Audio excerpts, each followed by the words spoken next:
kerja di usia sekolah itu di Bangka katanya semakin banyaknya luar biasa. Catatan mereka itu puluhan ribu. Tetapi saya harus mengatakan satu kalimat.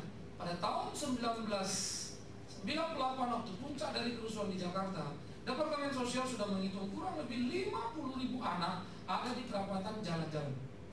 Pada waktu itu saya bergerak menggerakkan beberapa teman-teman, lalu kita membuat satu gerakan pengabdian pemuda bangsa.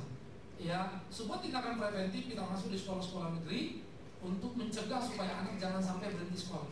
Karena kalau berhenti sekolah selalu akan menjadi anak jalanan. Lalu anak-anak pemuda waktu itu kita gerakkan dan puji Tuhan di Pluit, kemudian Taman Sari, Kartini. Jadi 3 gerakan yang cukup konkret, cukup luar biasa. Anak-anak muda dengan uang mereka sisihkan, lalu menolong banyak anak-anak sekolah, termasuk bimbingan. Tetapi saya tidak punya cukup waktu dan juga tidak punya cukup dana untuk terus bergerak karena betul-betul single factor pada waktu itu. Sehingga akhirnya sayang sekali generasi yang di Pluit saya dengar sudah tidak jalan lagi. Jadi menyelesaikan satu etape, tapi sayang. Yang di Taman Sari masih jalan. Ya, jadi mereka pernah membawa anak-anak juga pada hari liburan ke Ancol. Wah, anak-anak tadi exciting banget. Ya. Dan 95% lebih dari yang kita dukung itu adalah non-Kristen. Ya. Jadi saudara yang kasih, tindakan-tindakan konkret itu sangat penting. Realita pergumulan anak sangat aktual. Beban saya masih banyak sekali yang masih outstanding, yang nggak bisa diselesaikan semua. Jadi satu persatu. Ya, saya harap nanti GPPB yang pernah ada di gereja juga dihidupkan kembali. Pemuda-pemuda ya merekonstruksi ulang supaya panggilan pelayanan makin konkret. Ya, turun menggarap anak-anak, ambil bagian di sana. Tidak punya uang, berikan ilmu. Kamu belajar apa di kampus? Ajar pada anak-anak. Mereka kalau khusus bayar berapa? Ya, lalu pergi kemana? Sekarang kita yang datang. Ya, dan saya percaya tiap jemaat orang tua pasti mau ambil bagian untuk kita bisa membackup seluruh pelayanan-pelayanan. Maka anak ini mau mengingatkan kepada kita, ada banyak sekali sebetulnya dosa gereja dalam tanda petik, yaitu pengabaian kepada realita pergumulan yang ada. Gereja selalu berkutat kepada persoalan-persoalan internal, membangun gedung, memikirkan ini itu, pengembangan-pengembangan yang sangat-sangat berkaitan erat dengan kebutuhan kita. Tetapi kita untuk orang lain itu terabaikan. Sehingga tidak heran kalau dunia mengalami terus kekacauan demi kekacauan. Kita mimpi dan berdoa supaya dunia ini makin baik. Tapi kita di sini saja berdua tidak pernah keluar untuk ambil bagian membereskan. Maka saya kira ini perlu ditanamkan pada batin kita.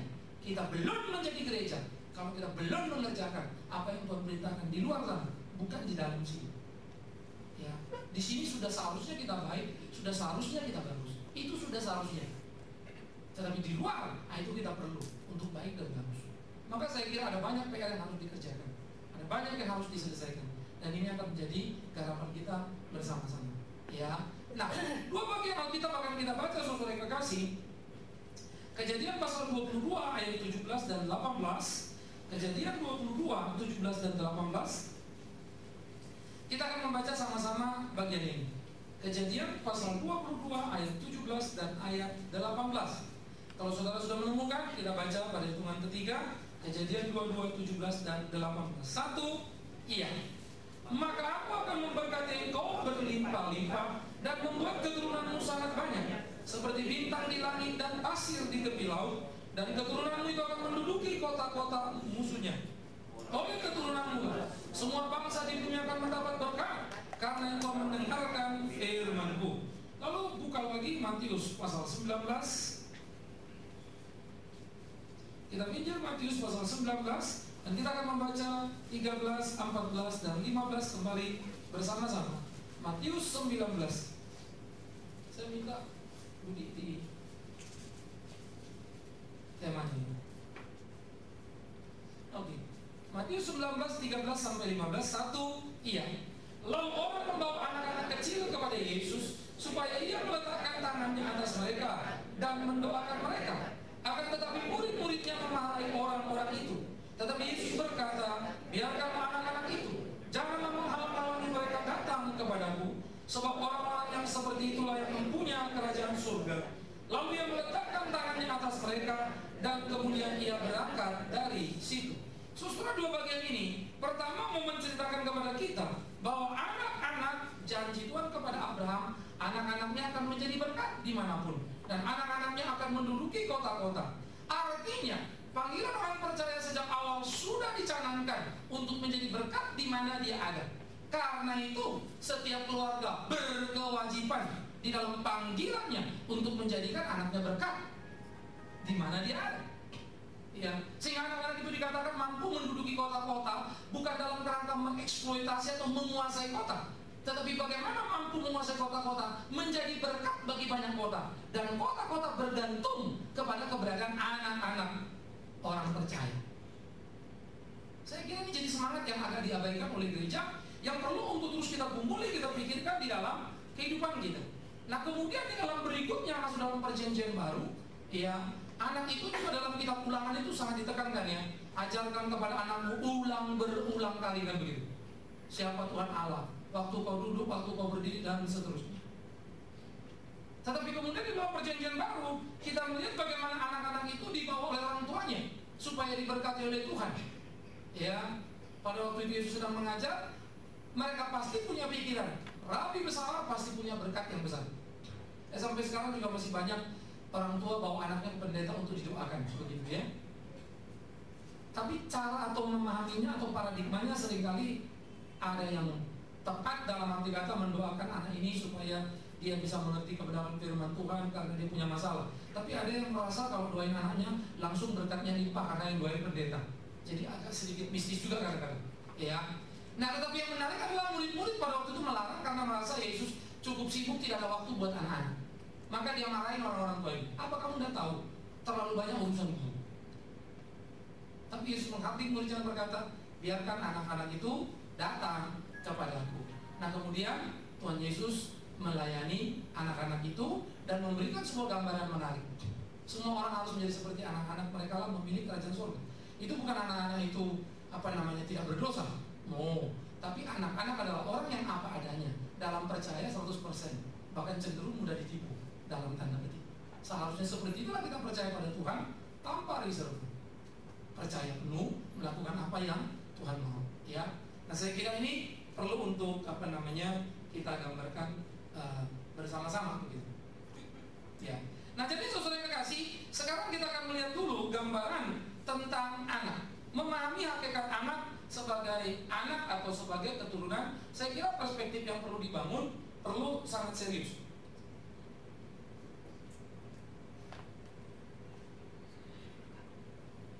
Ya, jadi saudara-saudara melihat hakikat di dalam hubungan ini perlu kita perhatikan. Ya, pertama kita melihat bagaimana anak sebagai warisan, yaitu yang Tuhan berikan. Mazmur 127 sangat menarik ketika mengatakan, ya, bahwa anak atau kandungan kita itu adalah upah dari Tuhan, begitu.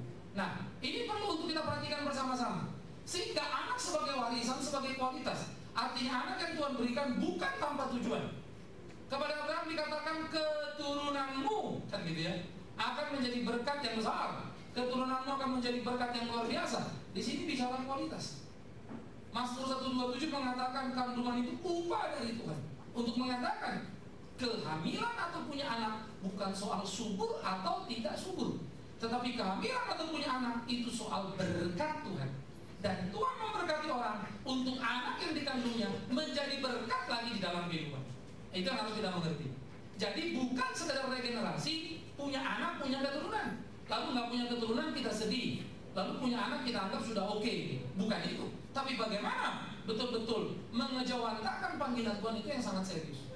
Ya, itu sebab Paulus juga berkata, ada orang yang dipanggil untuk menikah, ada orang dipanggil untuk tidak menikah. Lah, kalau tidak nikah Tuhan suruh beranak cucu, apakah itu melanggar peraturan? Kan tidak. Ya, sehingga di dalam hal itu kesadaran kita akan nilai anak sebagai warisan harus diperhatikan baik-baik. Jadi anak diberikan oleh Tuhan untuk menjadi sesuatu yang penting di dalam kehidupan. Dan Tuhan akan menuntut anak itu dalam kualitasnya kepada kita sebagai orang tua. Ya, jadi harus dipahami baik-baik. Yang kedua, saudara yang kekasih, ya, bagaimana kemudian anak sebagai pewaris ke bawah dulu, ya, yaitu generasi penerus. Sehingga anak itu mesti dipersiapkan untuk meneruskan sebetulnya pertama-tama apa yang dipercayai oleh orang tuanya. keberhasilan Louis dan Yunika adalah mewariskan iman kepada Timotius. Ya, dalam 2 Timotius 1 sangat jelas. Timotius ingatlah iman yang hidup pada nenekmu Louis, pada ibumu Yunika, dan sekarang kepada dirimu. Ya, maka anak sebagai warisan ini adalah upah dari Tuhan. Ya, kemudian dia menjadi pewaris generasi penerus. Tetapi ada 2 sisi lagi yang perlu kita lihat kiri kanan, yaitu anak sebagai investasi. Ini mestinya bukan kualitas ya, tetapi upah dari Tuhan. Nah, anak sebagai investasi adalah kualitas. Bagaimana anak itu harus terus-menerus menajami pembelajaran yang tidak henti. Perlengkapan diperlengkapi secara luar biasa. Anak-anak modern sekarang memang gila-gilaan ya. Anak kecil-kecil sudah pintar bahasa Inggris. Nah, kadang-kadang ada anak yang bukan satu bahasa. Jadi di luar bahasa Indonesia yang dimilikinya dia sudah punya 2 bahasa. Lalu dia bisa musik. Ada satu jago, satu kurang jago. 2 alat musik dia kuasai. 2 bahasa dia ngerti. Begitu lulus SMA, wow, pengetahuannya sudah luar biasa. Tapi sayangnya dia bukan anak gereja. Ini menjadi pergumulan kita juga. Sehingga orang bergumul di dalam investasi. Bagaimana anak itu dipertaruhkan dalam mengejar satu kualitas yang tinggi. Tetapi sulit juga untuk menemukan bahwa anak sejak dini diajar iman yang kuat, iman yang teguh, sehingga muncul jadi remaja atau pemuda yang teguh. Iya. Nah, ini jadi pertarungan. Sehingga ini bisnis sekolah minggu besar sekali di sini. Ya, ini jadi bisnis gereja besar sekali di sini. Bisnis keluarga Kristen besar sekali di sini. Pewarisan iman. Karena untuk mewariskan ilmu kita punya partner sekolah kan gitu kan. Tinggal bayar cari sekolah yang bagus. Mereka punya kurikulum bagus, tapi sekolah minggu. Saudara boleh periksa gereja-gereja di Indonesia ini, sekolah minggunya mungkin mau milih buku pun gurunya bingung. Kenapa milih buku itu pun seringkali tidak tahu, karena itu yang ada stoknya. Sehingga sebetulnya tidak ada kurikulum yang berkesinambungan yang ada di sekolah minggu. Ya, ini cukup sangat menakutkan sebetulnya ya. Nah, ini kita mesti jadi PR berat. Sehingga untuk membuat sesuatu berkesinambungan tidak sederhana. Ya. Nah, kemudian anak sebagai identitas. Mazmur 128 menggambarkan begitu kan. Orang yang takut akan Tuhan itu berbahagia. Istrinya seperti pokok anggur, tetapi anaknya seperti tunas pohon zaitun. Pohon zaitun itu akar cukup kuat, tumbuh bagus, dan menghasilkan minyak yang sangat luar biasa. Dan juga dipakai dalam ibadah sebagai simbol. Jadi tunas yang terus-menerus begitu. Artinya dia menjadi kesaksian dan berkat di dalam kehidupannya. Ya, maka anak akan bercerita. Gereja kita gereja apa? Anak akan bercerita. Keluarga kita keluarga seperti apa? Anak akan bercerita. Hidup kita seperti hidup apa? Ya, Anda boleh berceritakan banyak hal, tapi ini menjadi pertarungan yang sangat serius. Karena itu sebetulnya kita perlu bergumul untuk setiap kehidupan kita, supaya yang namanya anak ini betul-betul menjadi anak seperti yang Tuhan kehendaki. Nah, oleh karena itu saudara, memahami hakikat anak tidak boleh anak dipahami hanya sebagai hasil pernikahan. Tidak boleh anak dipahami hanya sebagai kebahagiaan karena sudah bisa memenuhi tuntutan mertua atau orang tua. Tidak boleh anak dipahami hanya sebagai satu kepuasan bahwa ada generasi penerus usaha dan lain sebagainya. Tidak bisa lagi kita berhenti di situ. Itu kesalahan yang perlu diperbaiki di dalam gereja. Itu sebab tidak heran ketika orang memahami anak, punya anak perempuan semua tidak puas. Kayak belum punya anak karena belum punya laki, begitu ya. Lalu tidak menyayangi anak yang perempuan. Ini celaka besar bagi saya. Berarti kamu tidak ngerti apa konsep anak. Tapi Kristen ke gereja. Ya. Jadi ada satu aktivis gereja dalam sebuah tanya jawab, dia begitu. Langsung dia bilang apa? Ya saya jadi menikah lagi.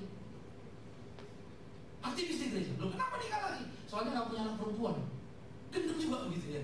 Jadi dia merit anaknya, nggak punya anak laki, anaknya perempuan, sudah 4, hanya nggak dapat anak laki. Merit lagi saudara, dan memang kemudian dapat anak laki. Ini kan gila sekali nih. Lalu anak itu dianggap apa? Perempuan itu dianggap apa? Ya. Dan dia lupa waktu dia kawin lagi, dia kan kawin lagi bukan sama laki, dong. Dia kan kawinnya sama perempuan. Dia butuh perempuan untuk punya anak kan begitu. Tragedi orang Kristen. Ya. Ini sangat menakutkan. Sehingga di dalam hal ini kita harus hati-hati. Punya anak, tidak punya anak, itu adalah soal bagaimana Tuhan mau memberi kepada kita. Mandul pun kalau Tuhan mau punya, kenapa nggak bisa? Sarah, apa mungkin lagi? Elizabeth, apa iya? Tapi semua punya anak, termasuk Maria dalam keperawanan pun Tuhan bisa pakai. Maka kita jangan pernah gelisah terhadap situasi ini. Tetapi bagaimana memahami kalau punya anak dalam konteks ini penting. Tidak punya anak, bagaimana hidup kita tetap setia melayani Tuhan, itu penting. Karena punya anak tujuan cuma satu, menjalankan apa yang Tuhan mau. Tidak punya anak, tetap kita menjalankan apa yang Tuhan mau. Proyek yang Tuhan percayakan sama kita tergantung Tuhan. Maka lihatlah anak dari perspektif teologis, bagaimana seharusnya itu diperhatikan. Nah, banyak sikap yang salah terhadap anak. Yang berikut kita melihat, saudara, sikap-sikap yang salah terhadap anak. Pertama, anak itu seringkali dianggap kecil. Ya, jadi artinya menganggap nilainya jadi kecil, badannya kecil. Tahu apa sih? Anak-anak ini ganggu saja. Maka murid-murid berasumsi bahwa Yesus hanya berurusan dengan orang-orang dewasa. Kerajaan surga itu soal orang gede. Anak-anak jangan ribut, jangan gangguin, jangan bikin Yesus tambah capek begitu. Sehingga itu diabaikan, nilainya kecil. Di gereja, jujur saja, anak pun seringkali dianggap kecil. Gereja sempat kehilangan nggak punya sekolah minggu. Ya, baru belasan abad belasan mau memasuki era modern 15-17-an saya kira ya. Itu satu orang melihat anak-anak pemain-main lalu dikumpul, diajak kebaktian. Dari situlah kemudian akhirnya gereja mulai memikirkan sekolah minggu. Jadi berkembangnya justru dari seorang personal yang notabene awam. Ini tragedi sebenarnya. Karena gereja pada waktu itu sudah terlalu sibuk dengan struktur, dengan jubah, dengan formalitas, dengan segala antek-antek yang gak karu-karuan. Sehingga ngurusin selalu masalah-masalah internal gereja saja. Sehingga yang diurusin adalah properti, dan itu menyangkut orang dewasa. Maka anak kecil terabaikan. Jadi gereja pernah absen berabad-abad dalam hal sekolah minggu. Sampai sekarang pun sekolah minggu seringkali jadi permasalahan. Saya belasan tahun jadi guru sekolah minggu. Ya, saya bersyukur pernah di semua bidang pelayanan. Di anak pernah, di remaja pernah, di pemuda pernah, begitu ya. Sehingga itu bagi saya menjadi kegembiraan yang luar biasa. Nah, bagaimana kemudian anak-anak kalau kita mau nakal, mau retret, sering jadi ributnya?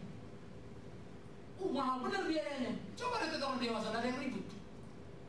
Kenapa retret anak ribut? Karena subsidinya besar. Ya. Sehingga anak-anak ini adalah komisi anak-anak kecil yang kolektenya kecil tapi biayanya gede. Mau Natal gede, mau apa gede, semua gede. Ya. Saya ingat betul satu waktu ngurus anak begitu, mau ke sekolahnya susah, waduh gereja teriak-teriak. Akhirnya saya bilang, ya sudah, saya diamin. Akhirnya saya bayar sendiri kan. Belakang rumahnya mereka tahu, terus dipanggil. Oh nggak boleh begitu dong. Saya bilang kurang ajar betul. Kamu suruh bayar nggak mau, sudah saya bayar jangan begitu. Oh maunya apa? Aneh sekali gereja. Basa-basinya lewat gede begitu ya. Itu sebab saya jadi pendeta, saya mulai pikir-pikir, jangan-jangan saya pun mengabaikan nanti nilai-nilai seperti ini yang harusnya diperhatikan. Jangan sampai gereja ini menjadi gereja yang menganggap uang besar keluar hanya karena untuk anak kecil. Tidak bisa. Itu sebab di gereja kita sekolah minggu didirikan bukan karena ada anak sekolah minggu, tapi untuk melayani anak-anak. Nah, semangat ini mesti ditumbuh kembangkan. Yang kedua, seringkali dianggap tidak tahu apa-apa, sehingga jadi abaikan, tidak boleh berpendapat. Anak kecil tahu apa sih? Pinggir. Kamu tidak ngerti. Sehingga banyak sekali di kelas-kelas pun sekolah minggu dianggap tidak tahu apa-apa. Sehingga cerita-cerita di sekolah minggu pun akhirnya bukan lagi cerita yang serius yang seperti Yesus, apa yang seperti Tuhan ajarkan. Waktu Tuhan panggil orang-orang Israel lalu bilang kepada Musa, lalu Musa kasih tahu, inilah perintah Tuhan. Ajarkan kepada anakmu berulang kali, waktu kamu duduk, waktu kamu berdiri, Akulah Tuhan Allah yang telah membawa keluar dari Mesir, dari tanah perbudakan kepada tanah perjanjian. Wow, taruh di suatu rumahmu, taruh pada tangan anakmu. Itu serius sekali. Tapi militansi pengajaran orang-orang Yahudi memang hebat ya. Sehingga di seluruh dunia agama yang paling susah pindah ya Yudaisme. Orang Yahudi itu paling sulit bergerak. Kemarin kita ngobrol-ngobrol sama teman dari Israel itu, 8.000-an orang paling orang Yahudi itu yang masuk Kristen. Dari notabene 7 juta yang ada di Israel. Lalu keyakinan mereka ada kira-kira 8 juta di luar. Totalitas keyakinan mereka seluruh dunia itu ada 15 juta. Nah ini runduni yang masih diaspora ini, yang masih ada di perantauan ini kembali semua memenuhi Israel. Ya. Tapi kalau dihitung-hitung, ini orang 15 juta ini. Yang etnis kelihatan di sana terkumpul 6-7 juta. Lalu bisa mempengaruhi seluruh dunia.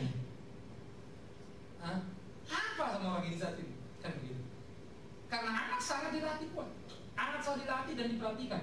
Itu sebagai investasi yang kuat. Ya, kita kemarin pulang dari Israel, itu sebab mereka anak-anak yang di luar negeri banyak sekali foundation membiayai anak itu pulang untuk lihat injak tanah Israel, bangga sebagai orang Israel. Yahudi Amerika jauh lebih bangga sebagai Yahudi daripada seorang Amerika. Darah Yahudinya lebih bunyi daripada darah Amerika. Lain sama orang Indonesia, belum jadi warga negara di Amerika, sudah Amerika banget ya. Indonesia-nya hilang. Tapi memang bisa dimengerti karena nggak ada kebanggaan yang mau dibanggakan, kan begitu. Apa kebanggaannya? Ini hebatnya orang Yahudi, karena mereka tidak mengabaikan, mereka melakukan itu. Sekalipun yang sekuler sekarang sudah mulai agak kegerogotan juga Israel gitu ya. Karena banyak bertumbuh sekarang ya Yahudi sekuler, Israel sekuler ya. Terus dianggap anak itu hanya penerima perintah, tidak berperan. Yang A selesai, tidak tahu apa-apa, kamu cuma bisa saya perintah, lakukan ya. Lalu anak itu dianggap hanya sebagai pengganggu, dipinggirkan. Jangan ikut campur, jangan banyak ngomong, udah jangan tanya-tanya menunggak. Sadar tidak sadar kita pun sebagai orang tua terkontaminasi dengan sikap itu. Lalu kita mulai menyepelekan anak-anak itu. Dan yang paling mengerikan faktor ekonomi yang kemudian berkembang, sehingga anak-anak pun dieksploitasi untuk mencari kebutuhan itu. 50.000 anak-anak di pinggiran jalan. Saya tidak tahu saudara pernah melihat dan pernah turun apa tidak. Tetapi satu ingin saya katakan, anak SMP sudah melakukan hubungan seksual bukan karena orang kaya. Makan nggak makan, tapi tiap malam cari di perapatan jalan. Siapa yang mau kontrol? Maaf, mereka masuk ke gang sudah melakukan itu. Tragis. Maka sampai mungkin kalau Anda mau memperhatikan, kadang di pinggir jalan kita melihat anak-anak sedih sekali. Sudah agak sedikit gila, masih muda begitu ya, tapi hamil juga. Bisa terakhir. Saya kalau nonton film Mother Teresa, saya nggak kuat, nggak bisa nangis, pasti saya nangis. Ya. Dan saya selalu merasa malu dengan kepekaan dia. Mother Teresa tidak mau terlalu sibuk mengurus sekolah elit di mana dia ada di sana. Hati dia gelisah, dia menangis pada waktu orang teriak lapar, haus, lapar, terus berkecamuk. Dia ajukan ke uskup, saya minta diberhentikan untuk diizinkan membuat satu ordo baru melayani orang-orang miskin. Waktu itu belum ada. 2 kali sampai dia tunggu 2 tahun 2 periode. Baru dari paus turun, dia disetujui dan dia mulai. Akhirnya Mother Teresa mendapat Nobel, tapi Nobel itu tidak seberapa. Tapi catatan di hati orang India di Kalkuta, betapa baiknya seorang Kristen, itu luar biasa. Dan maafkan saya, dia seorang Katolik bukan Protestan. Kadang-kadang kita orang Protestan selalu anggap arogan, paling hebat, paling luar biasa. Hebat, dia tidak bikin KKR besar, tapi dia sudah membuat perubahan besar. Sehingga seorang pandita Hindu yang tadinya benci, yang tadinya marah terhadap realitas seperti itu, dia langsung pada waktu sakit diurus sama Mother Teresa, dia nangis. Dia tanya satu kali, kenapa engkau mau urus aku? Padahal aku marah sama kamu. Karena kasih Kristus. Itu saja. Satu kata cukup membungkam 1000 mulut. Tapi kadang-kala kalau kita banyak teriak-teriak, banyak KKR, banyak seminar, toh tidak muncul dalam perbuatan, dampak apa yang bisa kita tahu? Nonsense, omong kosong. Tapi berasa betul kalau di Kalimantan, saya mau marah sama orang tua pun, saya bentak pun, kalau mereka salah mereka diam. Ya. Karena kita bangun sekolah, mereka lihat. Ya. Maka saya pikir betul sekali ya, kalau kita melakukan itu betapa penting. Maka nasib anak-anak yang dieksploitasikan, yang dimanfaatkan sangat mengerikan. Indonesia dengan krisis ekonomi, terlalu banyak anak putus sekolah sekarang. Banyak sekali. Tak bisa lagi orang tuanya kena PHK. Dari 98 terus sampai sekarang kan kita nggak baik-baik. Dan 8 tahun. Saya ngomong dengan beberapa kelompok orang-orang atas, orang-orang hebat ini lagi ngomong-ngomong soal ekonomi gimana sih? Waduh, ngeri loh. Kita tungguin switch ini di 2006 ini. Moga-moga Januari 2007 ini melejit. Tapi Batam terus gempa lagi, ajar lagi. Saya nggak tahu sampai menutup tahun ini gempa akan beres apa enggak. Iya. Nanti nggak gempa kayak kasus lumpur Sidoarjo begitu muncul. Waduh, berat sekali. Ya. Sektor real saja sudah mulai terpuruk. Anda boleh lihat tukang bakso sudah berkurang jumlahnya. Yang dulu rame-rame jualan tutup semua. Sampai tukang warteg tadi jualan di sana di PHK. Kantor ini ada 5, 1 tutup, 3 ke 4. Yang di PHK ini buka lagi warteg di situ. Yang satu warteg saja ngelayanin 5 tadi pas, sekarang ngelayanin 4 udah kurang dong. Lalu buka lagi warteg tandingannya, makin kurang lagi. Orang teriak lagi, hidup mau seperti apa? Kejahatan makin menggila. Anak-anak, barisan itu panjang. Yang disebut kapak merah, bosnya itu paling umur 20 sampai 23 tahun. Anak buahnya dari 14 sampai 20. Dan itu produk 98. Semakin jahat, semakin jahat, semakin jahat. Sementara itu kepolisian cenderung agak sedikit melemah. Ketegasan disiplin tidak muncul, sehingga keberanian jahat itu makin luar biasa. Ya, keras saja masih muncul, apalagi begitu. Maka dorongan tuntutan hidup menuntut mereka. Tapi mereka hanya anak-anak. Kita jengkel melihat kejahatan mereka. Tapi seberapa besar kejengkelan kita dibandingkan kehancuran masa depan mereka? Mestinya kan kita kasihan ini, memikirkan mereka. Oleh karena itu saudara, apakah kita akan menambah persoalan dengan lupa mendidik anak-anak kita? Karena itu kita harus memperhatikan mereka. Kita harus menolong, menuntut, membimbing mereka supaya mereka boleh memainkan peran yang utuh, sehingga mereka pun boleh untuk menjadi pemenang-pemenang di tengah pertarungan kehidupan, sehingga mereka bisa memberi warna dalam pergaulan untuk menolong banyak anak-anak lain, boleh mengenal kasih Kristus, boleh mengenal kebenaran, sehingga mereka ditolong dalam prinsip jalan kehidupan. Ya, saya kira ini menjadi penting sekali untuk kita perhatikan. Di dalam bagian-bagian bagaimana sikap terhadap anak-anak harus menjadi satu bagian yang kita pikirkan. Nah, ini menjadi semacam satu tuntutan yang kiranya membakar batin kita, membakar hati kita untuk maju, dan maju melayani Tuhan. Ya. Ada terlalu banyak yang mesti kita kerjakan. Saya kira kalau Tuhan kasih tangan kita ini bukan 2 tapi 10, tetap tidak bisa selesai. Saya makin hari makin menghayati apa yang Tuhan katakan. Ladang sudah menguning. Ada banyak tuaian, tapi penuainya sedikit sekali, kurang. Itu sebab kalau kita semua terjun saja pun masih tidak cukup. Apalagi kalau tidak semua kita terjun, tidak semua kita menggarapnya. Ya, kita kerja saja ada 20 persoalan paling yang kita bisa bereskan, 10 lagi tidak. Apalagi kalau kita tidak turun. Problema anak-anak sangat besar. Kadang-kadang saya kalau melihat LSM anak yang memikirkan peran anak, hak anak itu gigih sekali ya. Gigih. Gereja kurang. Ya. Jadi kalau tadi saya dengar wawancara di El Sinta tentang Hari Anak Nasional, harus ya. Mereka berjuang, anak-anak muda ikut kongres, mulai semangat teriak sama pemerintah, malah mereka mengajukan supaya ada kementerian khusus untuk anak. Kan saya pikir-pikir betul juga. Daripada menteri peranan wanita, mendingan itu yang dibubarin. Ya, nggak jelas ujung-ujungnya apa. Mendingan menteri anak-anak yang dibangun. Karena kalau menteri pendidikan ditanya jawabannya gampang. Saya kan nyiapin kurikulum, bukan mikirin anak-anak itu. Susah sekarang negara ini. Tapi ini perjuangan berat sekali. Tapi sementara terjadi debat kusir di luar sana, pertanyaannya selalu sederhana. Apa yang kita kerjakan di sini? Dan itu yang penting, ya. Nah sekarang saudara, peran anak di dalam gereja apa yang mau kita lakukan? Nah ini saya pikir perlu untuk kita perhatikan. Saya coba mau membuat tangga begitu ya. Sehingga 5 anak tangga ini kita mau belajar, memperhatikan bagaimana sebetulnya gereja memainkan peran untuk anak-anak, sehingga anak-anak itu terlibat masuk di dalam satu peran yang utuh, ya. Sehingga keterlibatan anak di dalam gereja itu menjadi penting. Ini bukan ini kali judulnya, ya. Judul ini peran anak dalam gereja, ya. 5 anak tangga. Peran anak ini yang terakhir nanti, ya.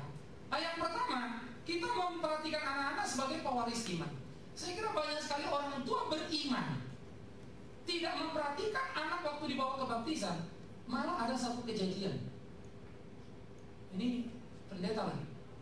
Jadi waktu anaknya mau dibaptis, dianya pergi khotbah, istrinya disuruh pergi ke gereja bawa anaknya dibaptis.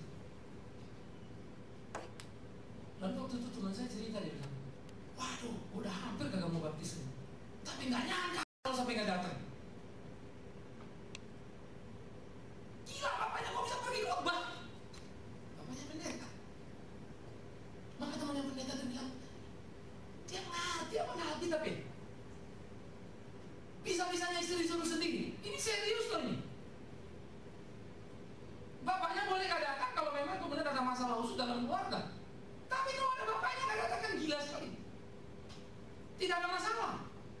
lebih lengkap lagi alasannya adalah kebaktian pelayanan. Lu ini anak dianggap apa ini? Ya makanya penting sekali saudara-saudara kita hati-hati sehingga tidak terjebak pada tradisi pembaptisan, tapi betul-betul menyadari kita mewariskan iman itu kepada anak-anak itu. Seperti apa yang dikatakan Petrus dalam khotbah di Kisah Rasul. Janji itu berlaku bagimu dan bagi anak-anakmu.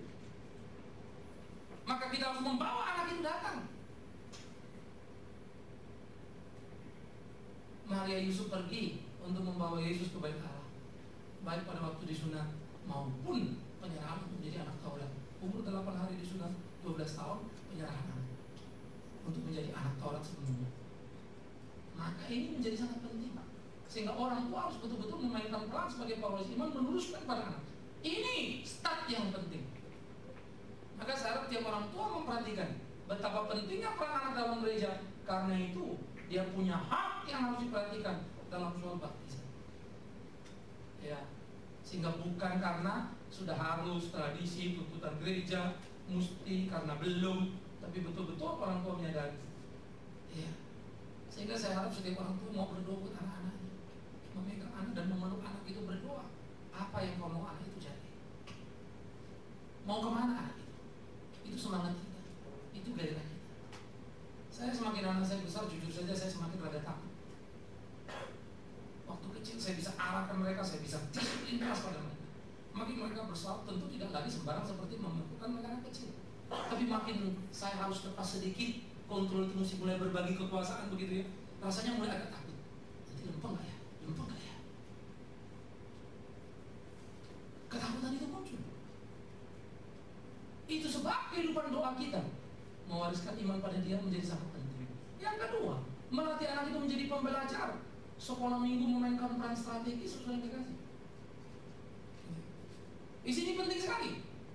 Bagaimana sekarang sekolah minggu memainkan peran yang strategis di dalam menolong anak-anak itu untuk bertumbuh?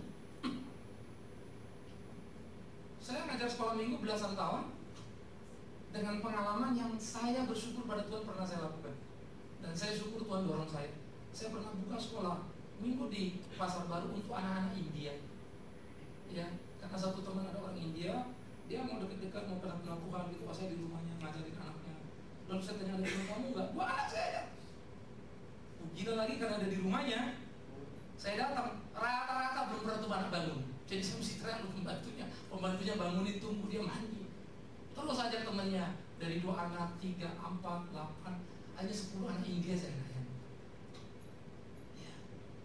10 anak India itu saya senang sekali. Waktu itu kita mau bawa ke gereja di Gunung Sari. Waktu itu, waduh sulit, nanti tarso apa lah begitu ya, jadi terputus begitu. Udah saya aja yang garap ini dengan inisiatif itu. Sebelum saya menikah di tempat saya ngontrak rumah dulu di satu gang di Keramat Jaya sana, saya bikin Rabu Gembira. Kumpulin anak-anak, ajarin anak-anak. Ya. Ngajar mereka, nggak ada yang peduli saya. Dan saya memang tidak terlalu peduli dipedulikan orang apa-apa. Ini urusan saya dengan Tuhan. Ini panggilan pelayanan saya dengan Tuhan. Tidak ada yang bisa mengganggu itu. Saya tidak bisa terganggu karena apapun. Maka ini dilayani. Dan saya ingat betul satu anak dulu umur 11 tahun sudah cuci darah karena gagal ginjal. Wah, sampai ke rumah orang tuanya mau bawa dia ke Cikini, saya temenin, kita doa, lalu waktu mau dibawa ke India kita berdoa di rumahnya. Lalu keluarga itu sempat untuk saya ajak berdoa, saya ceritakan Yesus. Ya mereka mau kita doa sama-sama terus pergi. Waktu terus berjalan, saya tidak tahu persis sekarang mereka apakah kemudian sudah menjadi Kristen apa belum. Tapi saya sadar waktu itu saya hanya menjadi penabur yang harus menaburkan benih. Jadi saya mesti gedor-gedor pintu. 1 jam habis waktu untuk ngumpulin anak. Baru mulai sekolah minggu. Tapi saya sadar betul ini bagian dari proses anak yang harus berperan. Karena memang anak-anak sekolah minggu ini penting. Ya, kemarin saya hitung-hitung ya, beberapa waktu lalu kita tiap di GKI Gunung Sari itu kita ngajar. Kita ada namanya camp anak, lalu siapa anak yang mau sekolah minggu itu mau sekolah teologi. Itu ada sekarang hampir tiap tahun satu keluar satu tahun. 8 tahun terakhir saya ingat 8 tahun anak sudah kita antar ke sekolah minggu. Dan dari 8 anak itu saya bersyukur ada 3 anak bisa kami dukung lewat channel of blessing. Ya, saya pendiri juga di channel of blessing. Jadi itu adalah scholarship untuk anak-anak sekolah teologi. Rasanya seneng. Anak sekolah minggu kita pergi, kita dukung lagi, begitu ya. Jangan. Sekarang mereka jadi pelayan-pelayan di gereja tempat mereka melayani yang cukup terpakai dalam pengertian posisi mereka cukup bagus, artinya pengaruhnya. Satu orang malah sudah ada yang mengkhususkan diri ke sekolah minggu lagi. Ya, mereka cukup luar biasa. Cukup kehadiran mereka itu cukup berpengaruh di tempat di mana mereka ada. Maka saya pikir-pikir, coba ya kalau semua disiapin baik-baik dari gereja. Gereja kan tidak perlu kebingungan generasi penerus. Karena anak-anak jadi anak-anak pembelajar di dalam. Yang ketiga, anak-anak mesti dilibatkan pada aksi nyata. Apakah pergi ke panti atau mau pergi apa? Aksi apa yang perlu kita lakukan? Ini mesti kita lakukan. Karena anak pun tidak boleh dilatih hanya menjadi anak sekolah minggu yang nyanyi haleluya amin, tapi tidak pernah diajak untuk menikmati satu pergumulan nyata. Teman-teman mereka yang kekurangan, teman-teman mereka yang kesulitan, di mana mereka juga harus turun, di mana mereka juga harus bertarung. Itu penting sekali. Ya. Sehingga itu menjadi pergumulan yang sangat serius juga, di mana gereja memainkan peran itu. Baru kemudian naik lagi, disitulah kita bisa menciptakan sebuah regenerasi. Maka akan muncul pemimpin-pemimpin gereja yang solid, yang bagus. Ya. Jadi anak sekolah minggu, terus jadi remaja yang baik, pemuda yang baik, lalu jadi majelis gereja. Kan mestinya begitu. Sekarang kan banyak majelis gereja, sekolah minggu tidak pernah. Nggak tahu datang dari mana, tahu-tahu aktif di tengah misalnya. Bisa, karena kita krisis. Padahal kalau kita mulai dari awal, apalagi gereja yang sudah puluhan tahun, belasan tahun gitu kan, mestinya bisa dong, panen dong. Ya, satu tempat saya tidak enak sebutkan nih, di lingkungan gereja itu sekarang banyak perubahan sekali, sehingga gereja itu paling luar biasa. Ya, gereja yang biasanya tertutup itu yang paling terbuka. Kenapa? Karena rata-rata yang hanya jadi majelis 70% itu dari remaja pemuda gereja itu yang kemudian jadi majelis. Di gereja seperti ini, saya itu kalau khotbah tergolong tidak mudah untuk masuk khotbah. Dapat izinnya nggak gampang lah begitu ya. Tapi di gereja ini majelisnya saya yang bina. Itu bagi saya luar biasa sekali. Padahal khotbah biasa saja kita susah kok di sini bisa majelisnya. Waktu digambarin dulu, kabimen. Wah, gila ada 70% majelisnya itu produk dari bawah. Jadi mau merubah sebuah gereja yang sangat tradisional bisa. Di mana? Peran guru sekolah minggu yang waktu ngajar gak dipedulikan gereja. Peran guru sekolah minggu yang waktu ngajar pun sudah ngajar capek-capek, diomelin lagi, keluar duit lagi. Ya, saya dulu ngajar sekolah minggu sudah dicap penyesat udah. Hanya karena saya bikin persekutuan doa untuk anak-anak.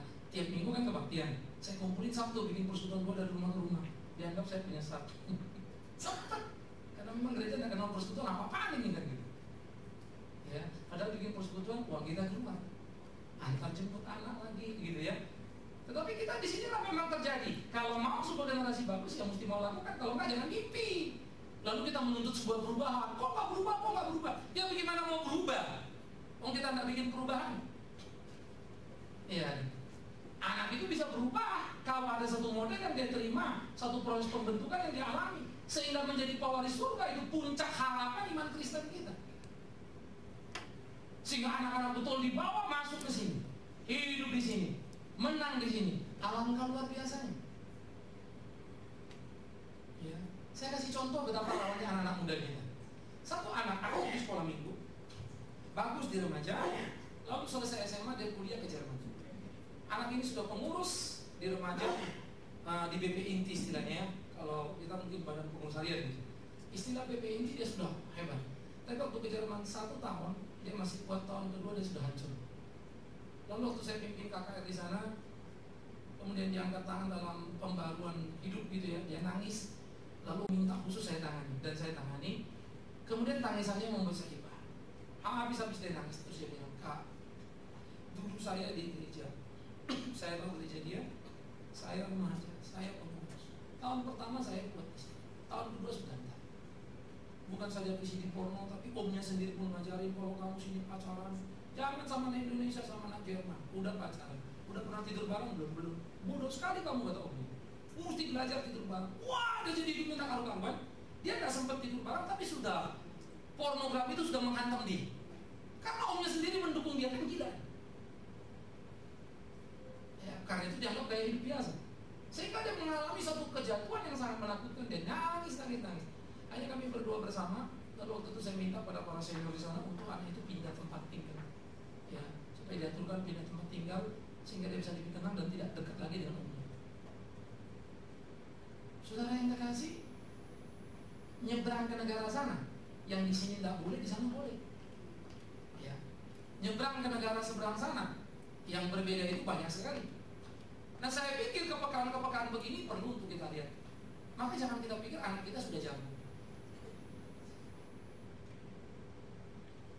Ketika dia menghadapi dunia yang lebih berat, bisa jadi dihancur. Maka persiapan kita perlu kuat. Karena itu gereja serius sekali, kan? Strategi sekali memainkan perannya. Maka guru sekolah minggu itu hebat sekali menanamkan prinsip pada anak. Tetapi tentu orang tua harus menjadi pemain utama, menanamkan iman yang tegas itu, yang jelas itu, yang konkret itu kepada anak-anaknya. Jadi kita bisa melihat satu kerangka berpikir bagaimana anak-anak itu dari baptisan janji iman mewariskan iman sampai ke surga harus melewati proses di mana dia harus menjadi pembelajar, pelaku firman, dan menjadi penerus yang memberi harum nama gereja, sehingga betul-betul mampu jadi berkat buat dunia di mana dia ada. Dan itu menjadi panggilan-panggilan, menjadi panggilan gereja yang penting yang harus dimainkan dan anak harus dilibatkan sepenuhnya. Ya, saya kira ini harus menjadi beban doa kita bersama-sama untuk kita lakukan. Nah, baru sekarang terakhir kita akan tutup dengan tantangan keterlibatan anak di dalam gereja. Pertama, sikap yang salah terhadap anak seperti yang tadi itu. Anak kecil tahu apa, hanya sekolah minggu pun berubah menjadi tetap tempat penitipan anak. Dikasih sekolah minggu supaya anak jangan ganggu kebaktian, kira-kira begitu. Wah, ini akibatnya kacau. Ya, gereja memang juga tidak memiliki visi untuk anak, nggak jelas. Dan ini sangat banyak sekali. Maka pernah di STT saya obrol begitu ya. Terus saya ngomong, sebetulnya semua mahasiswa STT ya di semester awal paling tidak 4 semester mesti ngajar sekolah minggu. Karena kalau dia sudah bisa mencintai mengerti sekolah minggu, mudah bagi dia untuk memahami gereja. Tapi memang sulit sekali kalau tidak pernah mengurus anak ya untuk memahami secara utuh. Anak ini unik. Ya. Nah, ini harus penting sekali. Ya. Yang ketiga, konsep yang salah tentang sekolah minggu.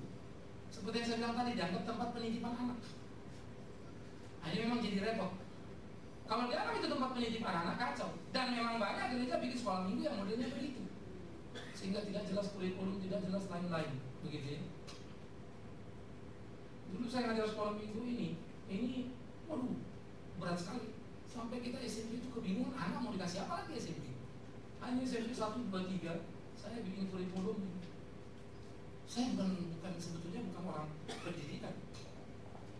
Saya marketing dulu kok. Tapi karena situasi kegecek, mulai belajar. Kemudian pada waktu saya masuk lagi di sekolah teologi, jadi semester 1 waktu itu, ya sudah kerjain semua untuk bahan buat anak. Kalau saya ditanya pribadi, saya sebenarnya nggak puas. Dari dulu mau bikin, tapi ya itulah, kerjaan semua kan mesti satu-satu. Pontang-panting nggak karu-karu. Ya, sehingga ini belum terwujud cita-cita ini. Ini masih outstanding. Ya. Sehingga sekarang ya, yang ada sekarang sebetulnya, menurut saya sudah kurang kontekstual dengan pergumulan anak masa kini. Pergumulan anak masa kini berat sekali, sulit sekali. Ya, karena anak-anak SD kalau kita bergaul keluar melihat mereka makan apa, cerita apa, ngomong apa, serem loh. Kita ketinggalan.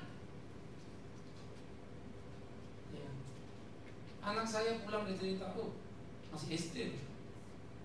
Nah, itu loh, si anak itu papa mamanya mau cerai, terus dia mau ngobrol. Terus, iya sekarang dia bilang dia bingung dia mau ikut papanya, ikut mamanya ya. Ngobrolnya begitu loh. Bukan cuma mau cerai, jadi ada ini cerita, ya gue jadi bingung nih, gue mau ikut papa mama gue ya. Papa mama gue mau cerai gitu. Udah diskusi anak. Lalu kalau dia terbiasa besok dia mau cerai pun jadi biasa kan. Gak takut lagi. Itu yang akan diwariskan menakutkan sekali. Ini diskusi anak SD. anak saya tanya, kenapa sih orang tua pada cerai? Nah, saya pikir pertanyaan yang bagus ya. Kenapa yang mesti cerai? Enak bareng-bareng kok cerai? Bagaimana lagi anak ini mau dijelasin? Itu pertanyaan si Keno kelas 3 SD. Sekarang dia masuk SMP 4 tahun yang lampau. Hah? Kita pikir-pikir anak-anak tahu apa sih cerai kan gitu. Baru gede bupak. Waduh. 4 tahun yang lalu anak sudah diskusi begitu. Lalu temennya itu gitu. Yang satu lagi, papa mama sudah bisa rumah. Anak saya nanya, yang satu bujuk lagi bro. Udah bisa rumah. Jadi hari ini dari rumah papanya, hari ini rumah mamanya. Jadi rumahnya ada 2. Dia bingung tiap sini, sebentar sini. Terus ceritanya apa besoknya? Papanya mau kawin lagi. Terus temenmu bilang apa? Temennya gantian lagi pada bingung. Papanya mau kawin lagi nih. Wah, aku nanti mama tiri dong. Aku gak mau kesana, aku mau ke mama gue aja. Tapi artinya waktu dia making choice itu tadi, sudah ada pada hatinya itu. Oh, papaku juga cerai. Mamaku juga bisa rumah. Begini, itu kan merusak. Nah, saudara-saudara, barulah bagaimana sebetulnya peran pengajar itu menjadi sangat kuat. Ya, kalau sekolah minggu dulu ya, saya sangat amat luar biasa bersyukur kalau bicara sekolah minggu. Jadi kalau kelas saya itu dulu kalau saya ngajar 10 menit sesudah selesai ngajar ada namanya jam bicara. Semua anak saya gilir, kalau anak saya 13 minggu ini minggu 1. Tapi kalau saya lihat ada yang agak lama nggak datang terus ada terganggu, itu saya dulukan lagi untuk diskusi. Di sini saya dapat banyak sekali problem-problem yang sangat menyedihkan. Ya. Maka kalau kita interest, lihat mereka, wah kita diberkati Tuhan. Saya pikir saya ngajar sekolah minggu, saya tidak dapat medali dari gereja. Dimaki, difitnah sudah, nggak dapat uang, keluar uangmu ya. Tapi maafkan saya amat sangat puas. Saya bersyukur pada Tuhan saya, berkat yang limpah pada saya. Justru sekolah minggu. Ya, bagi saya penting untuk mati di situ pun terhormat. Itu menjadi orang yang penting untuk melakukan perubahan. Saya kira Yesus sendiri turun dari surga, mati di salib.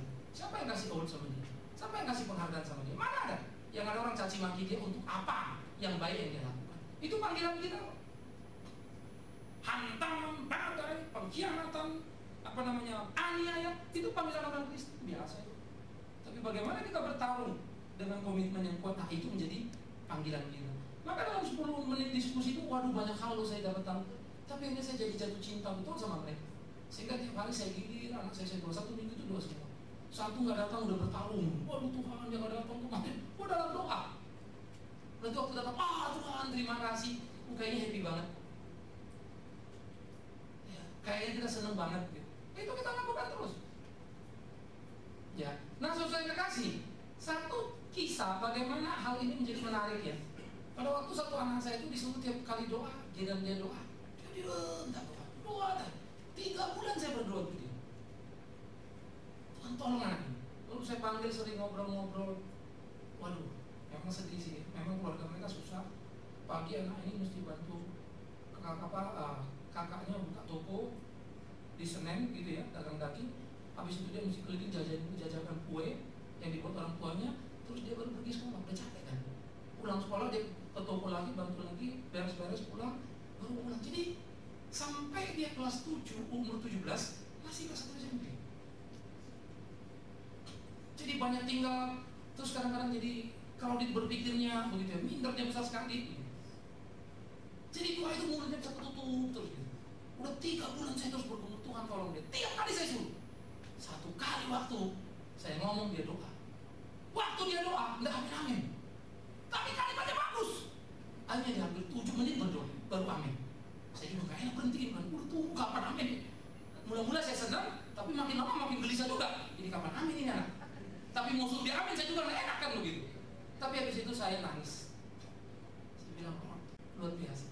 Maka bagi saya keyakinan hidup di dalam doa dan pengalaman yang saya alami menceritakan Tuhan itu luar biasa. 3 bulan saya ajarin dia, 3 bulan saya latih dia, nggak bisa. Saya doa terus, Tuhan tolong sampai kemudian nanti bisa berubah. Ya. Betapa pentingnya. Karena itu saudara yang kekasih, di dalam bagian-bagian seperti inilah kita menjadi perlu untuk memperhatikan bagaimana keterlibatan anak di dalam gereja. Di tengah-tengah kesulitan sistem, di tengah-tengah kemiskinan fasilitas, kita tidak boleh menyerah. Ya, kita harus maju. Ya, di sini ada cerita Honda Puji. Kalau sudah cerita sekolah minggu, saya tidak pernah lupa cerita nama satu ini. Honda Puji adalah seorang penginjil yang besar, Puji dari Jepang. Jadi Honda Puji ceritanya adalah anak sekolah minggu yang dilayani oleh misionari. Datang, dikasih gambar. Wah, dia didoakan, jadi cerita, dia berarti sekolah minggu. Satu kali dia pulang bawa gambar Yesus, dia senang. Papanya lihat, apa itu? Lihat gambar. Wah, papanya Sinto tuh dia ngamuk, dipukul acara gitu. Nangis teriak-teriak. Tidak boleh lagi. Hanya dia tidak bisa ke sekolah minggu lagi. Misionari itu hanya bisa berdoa buat dia. SD lewat SMP, hidupnya mulai kacau. SMA mulai pikir yang nakal-nakal. Sampai satu waktu dia dengar lagi ada PA, dia pengen. Sebenarnya ceritanya lucu. Ya ada PA di sana loh, kita bisa belajar bahasa Inggris. Terus ada ceweknya cantik-cantik lagi gitu. Jadi mereka sebenarnya iseng aja mau datang gitu. Tapi waktu mau datang itu memang cara Tuhan ya. Hanya Tuhan tangkap. Kemudian dia PA diam-diam. Selesai dia SMA. Akhirnya orang tuanya tahu Kristen. Lalu suruh pilih, kamu balik ke rumah tinggalkan Kristen atau kamu keluar. Hanya dia keluar dengan baju yang menempel di badannya. Dia dibawa oleh misionaris itu ke Amerika. Lalu dia belajar 20 tahun jadi hamba Tuhan, dipakai Tuhan luar biasa sekali. Banyak daerah. Tapi kemudian dia punya beban. Kenapa ke kampungku aku dulu? Lalu Honda Puji yang dulu seorang anak kecil itu akhirnya KKR di tempatnya, di kotanya, di Kobe. Pada waktu dia khotbah, sesudah dia khotbah ditanya, siapa yang mau terima Yesus? Saya nonton tak kuat, nangis karena papa mamanya maju duluan. Wah, luar biasa. Papa mama maju duluan, langsung dia doa. Dia turun dari mimbar, dia peluk bapaknya, dia peluk mamanya, dia nangis luar biasa. Dia katakan apa? 20 tahun aku pelayanan, Tuhan memberikan aku hadiah yang tidak akan pernah terlupakan. Siapa yang tidak bahagia kalau kita jadi anak yang dipakai Tuhan? Papa mama bertobat karena pemberitaan Injil yang kita lakukan. Wow, menyenangkan. Saya dapat hadiah berbeda. Saya belum tahu nanti anak saya bagaimana. Tetapi pada waktu di Kalimantan dia maju ke depan, saya nangis betul. Siapa mau jadi hamba Tuhan? Anak saya maju duluan, siapa ini? Ternyata si Kenal maju ke depan. Ya. Habis itu tidur saya tanya, kenapa tadi kamu maju depan? Aku mau jadi pendeta. Saya tidak tahu kalau akan jadi seperti apa. Tapi doaku, Tuhan pelihara dia. Semoga dia betul-betul jadi seperti itu. Saudara kekasih, itu bagi saya upah. Saya tidak perlu sebuah penghargaan, saya tidak perlu sebuah perhatian, saya tidak perlu sebuah uang atau apapun. Tetapi saya percaya kalau kita melayani sama-sama, Tuhan akan berkati kita luar biasa. Dan berkat Tuhan lebih dari apapun, memberikan kenikmatan yang hebat dalam hidup kita. Saya ingat Honda Puji dia pergi. Tapi saya bukan anak, saya bapak yang melihat anak. Tapi saya belum tahu anak saya nanti jadi apa. Saya berdoa saya masih berat, masih kuat. Honda Puji sudah menyelesaikannya. 20 tahun baru dia bisa kembali ke Kobe. Orang tuanya terima Yesus. Karena siapa? Seorang misionari yang setia melayani. Tidak ada yang menghargai misionari itu. Yang ada juga orang Jepang udah curiga. Bapaknya Honda Puji ngamuk. Misionari, ya anak saya itu cerai. Kan begitu. Dia dimarah-marahin kan. Tetapi dia tetap setia. Luar biasa ya. Maka saudara-saudara, ketika anak tidak jadi fokus, melainkan pemimpin gereja, pengurus gereja, guru, orang dewasa, kita ribut antar kita. Kepentingan kita, harga diri kita, siapa kita, tapi kita mulai lupa anak yang harus kita urus. Jemaat ribut rasa haknya nggak dipenuhi ini, tapi ada yang mengabaikan anak yang akhirnya seringkali jadi korban. Suami istri ribut, siapa yang jadi korban? Anaknya. Papa mama ribut, anak jadi korban. Anak tahu apa? Pada anak ini generasi penerus. Mau jadi seperti apa? Maka saya tetap akan teringat kepada satu kalimat dari Loyola. Loyola adalah pendiri dari Ordo Jesuit. Saya kagum pada kalimat itu, dan itu terus juga salah satu mengganggu saya. Waktu dia mengatakan kalimat di dalam kontrol reformasi terjadi waktu Katolik, Protestan sudah mulai keluar, banyak sekali Katolik ikut gitu kan. Lalu dibikinlah kontrol reformasi. Salah satu Loyola mengatakan kalimat begini, hei orang Katolik, berikan anakmu pada usia 5 tahun, akan kujadikan Katolik sejati. artinya nggak akan jadi Protestan. Kalimat Loyola secara ini memang kan pertarungan Protestan Katolik jadinya gitu ya.